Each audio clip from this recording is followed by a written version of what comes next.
பல வருடங்கள் முன்பு விநாயகர் ஒரு பெரிய திருவிழாவில் கலந்து கொண்டு தனக்கு பிடித்த மோதகங்களை மகிழ்ச்சியுடன் சாப்பிட்டார்.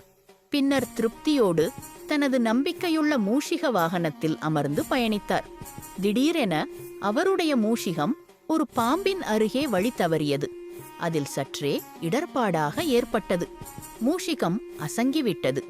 அப்போது விநாயகர் கீழே விழுந்தார். மோதகங்கள் சுற்றி சிதறின.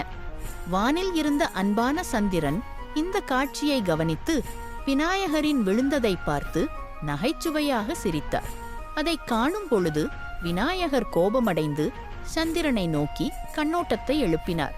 அவர் சாபமாய் கூறினார், "ஓ சந்திரனே, நீதான் மோசடி மற்றும் அவமரியாதையின் காரணமாக இருப்பாய். விநாயகர் சதுர்த்தி இரவில் உன்னை பார்ப்பவன் பொய்ப்புகார்வாராகி விடுவான்." பின்னர் சந்திரன் தன் தவறை உணர்ந்து மனமு வந்து மன்னிப்பு கேட்டார்.